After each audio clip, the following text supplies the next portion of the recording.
Okay, so this position I haven't applied for it yet. I just wanted to see more about the information. I don't think I applied for this one.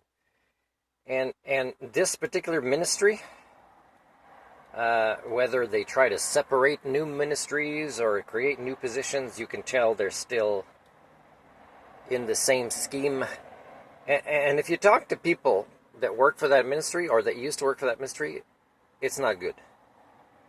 And yet, all there is talk, right? There's no real change. So look at this and let me know if you see some of the inconsistencies. Like, for example, they talk about this here. We're going to go with that still. It's that long. Supposedly, we value human rights. There's going to be at least one is an indigenous applicant. That's fine. Now, you are representing the youth, okay? That's what the position is, okay? And when I do that, I tell you, I might go against my own peers and employers and BC Human Rights Tribunal employees or volunteers because I've interacted with them and it's pretty much a scam. Well, I'm telling you, at human standards of sentience and sapience, they are failing at what they do. They are the same as the people that they investigate. Now, this says researcher, but it sounds more like investigate. So this is who you represent, right? You represent the category, I'm going to say, provides advocacy support to people dealing with the child and youth service system and advocates directly on behalf of children, youth, and young adults. Okay, so that's what I would do, okay? That means within this system, based on this job and the way they advertised it, I can tell you that it'd be complicated. But if I decide to apply, I think, as opposed to the other 4 jobs I said I applied for, this one I would declare a disability, and I'd call it species alienation, and I'd say I know what it feels like, to get all sorts of stigmas as the minority of being the Homo sapien among the Homo community. I've been cataloging it for years. Now, it says it encourages people, let's say, that have had experiences as caregivers or within the system to apply. But if they have a lot of trauma triggers, I tell you, they might have a passion, but they need to be treated for that. I have a lot of trauma triggers, but some of the ways I treat it is living my transparent life and challenging people in my advocacy to public debates and to making things right, including the BC Human Rights Tribunal that I never hear back from, right? Or the ombudsman or whoever, right? Or the appeals, whatever it is. So I would declare this if I apply. Now, this is where I was for reading. The position must be willing to travel to meet the operational needs of the office. This may include overnight stays and travel to rural and remote areas in keeping with support to balancing work. The travel will be planned in advance whenever possible. Please note that this position is eligible for full-time remote work within the province of British Columbia. However, so it can do both, right? The position is excluded from union membership. Aha! I would definitely jump for that.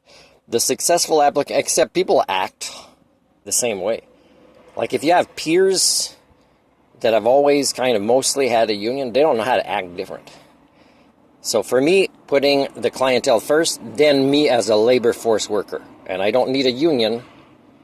And if I am in a union, I tell you, I don't need to deal with them to advocate for myself as a labor worker. The successful applicant requires a police record check and is subject to criminal. Yeah, and that's the short one that doesn't take as much time compared to another job I applied for, or 2.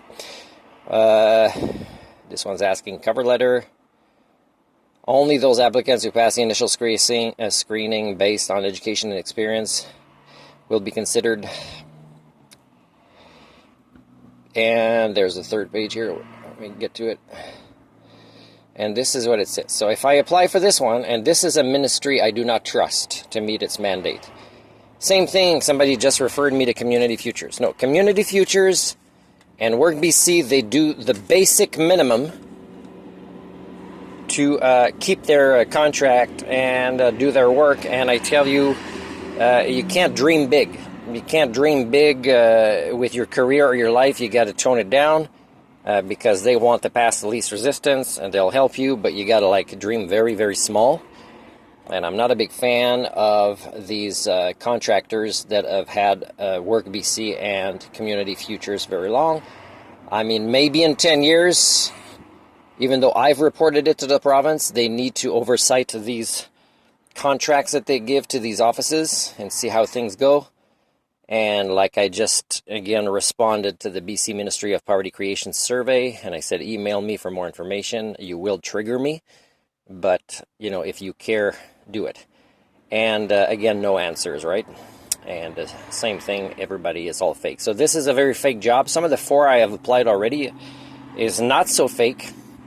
And it needs to not be fake because the projections are accurate about the decline of society, and the other ones, they need to get on the ball earlier rather than later, because, you know, it'll be more dangerous for most people, including people that have high-profile jobs and that worry about their safety. These ones, people can just leave all this at home, at work when they go home, and they can ignore all these things or just talk about it and never actually do the walk the talk of the solutions, right? Because, for example, if people say we are child-centered and they go on strike as public servants and it has nothing to do, their strike, with anything other than, oh, they're overworked, there's so much to do, we love these children, and yet they never advocate for how their ministries are failing, you can tell they're ego-centered, they're not child-centered.